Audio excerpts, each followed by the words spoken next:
Well, here's the back of the pellet stove here in the living room, and here's where it's going to get mounted. We made this, and that's what this video is about, is trying to make one of these heat pads for your floor, and they're not inexpensive. They're between $80 and $400. So here's what we did. Went down to the big box store, Home Depot, and this is what we got. 12 by 12. They were 47 cents a piece, and there was 21 of them in this. See, it says 21 right there. And they've got some nice charcoal gray in them to kind of go with the color of the stove. So the other thing we used is a great big old, the large size tube of construction adhesive, 28 ounce. It doesn't really matter. This one flows a little better, which is kind of important. I kind of did 2-inch spaced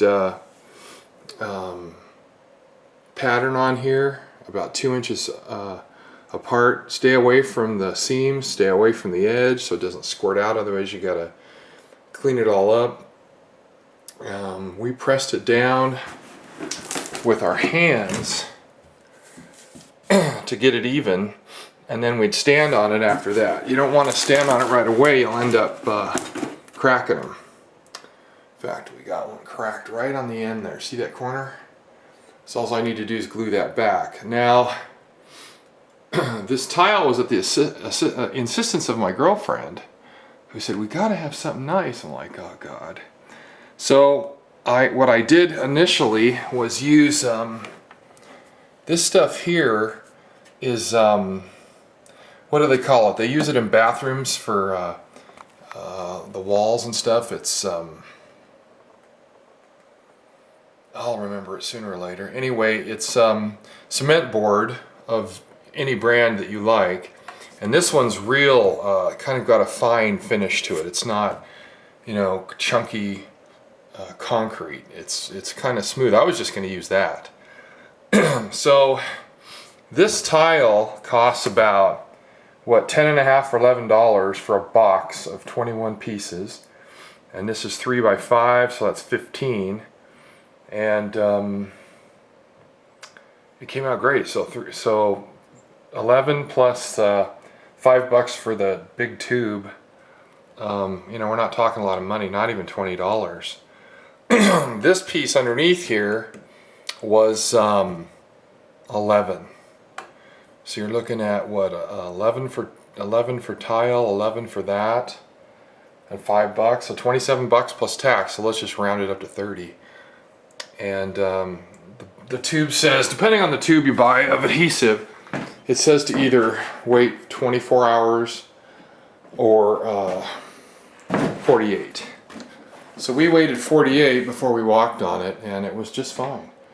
It's not too heavy, you can still slide it around.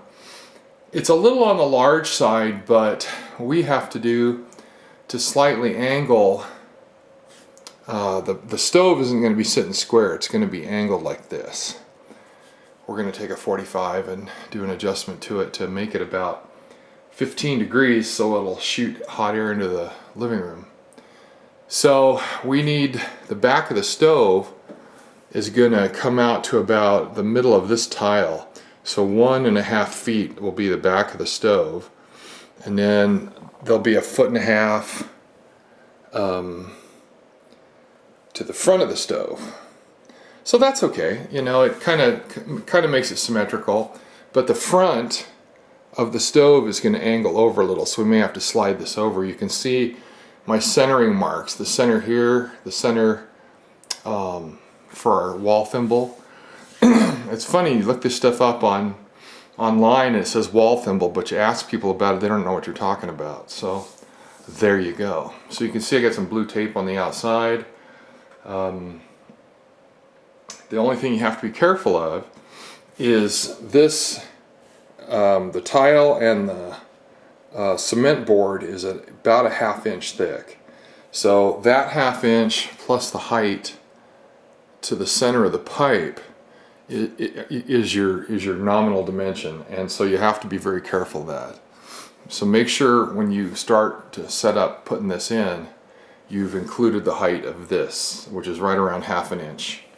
So that's kind of important. It did cover our floor vent, but I'm not terribly worried about it. I can take that piece of cardboard and slice it, and it'll still open.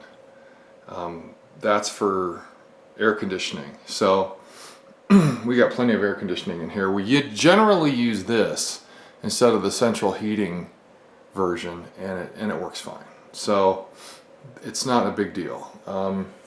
Yeah, you could notch this out and stuff, but I'm not going to mess with it. What else? That wasn't horribly hard to put in. Probably one of the most helpful tools is this guy right here.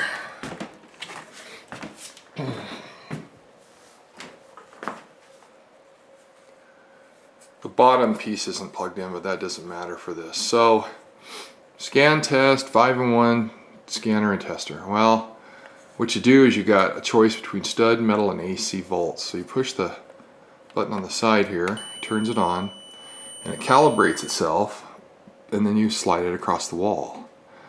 And you can find the studs. Let me show you. There's lots of versions of this, so get whatever works for you. So you put it on the wall, you start sliding it across, and you'll hit the stud. See? That's the left side of the stud.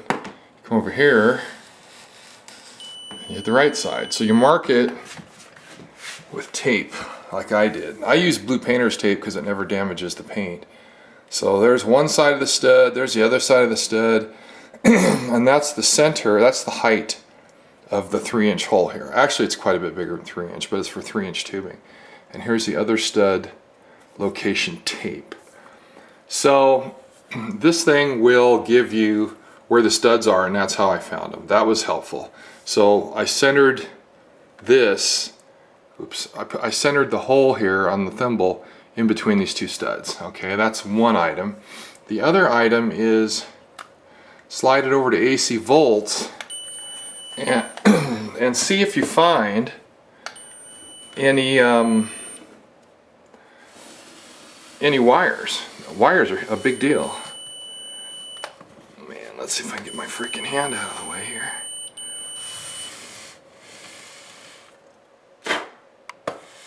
Okay. Yeah, see?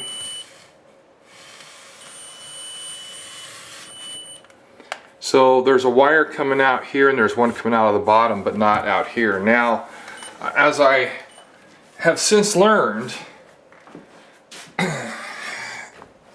the inside of the thimble and the location is pretty good, but the outside, you need to use the same thing. I did find a piece of Romex. I'm assuming it goes from that outlet there with the kilowatt meter on it, and it went right below the 7-inch diameter sleeve inside the wall here.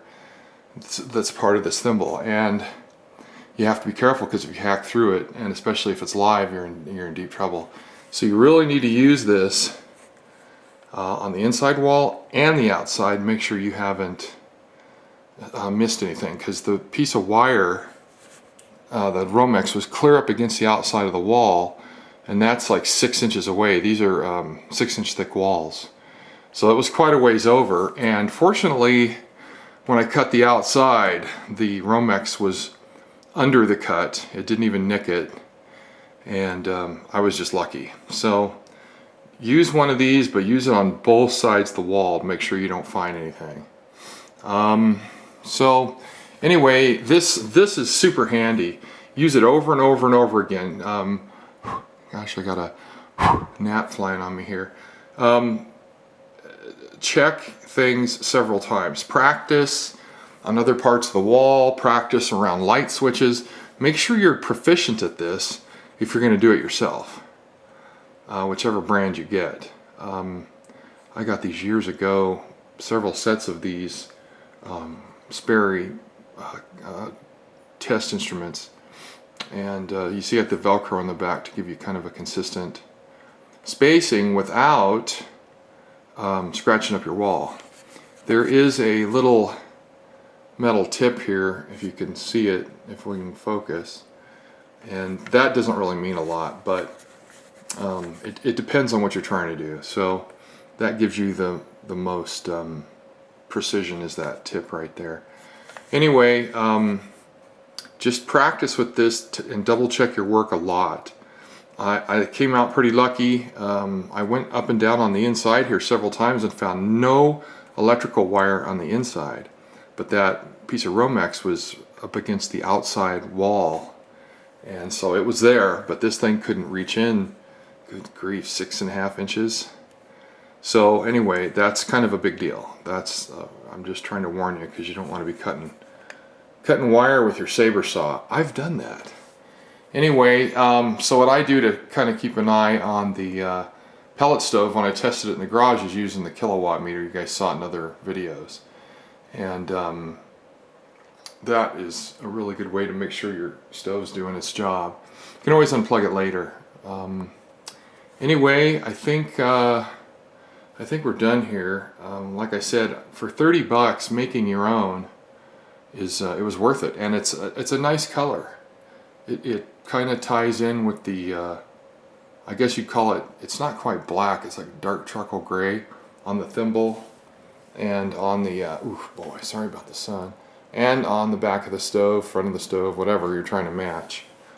So anyway, DIYing, you know, it's the way of the world if you want to save money, and I think this came out great. So we'll show you more later of it running in a few days once we get it.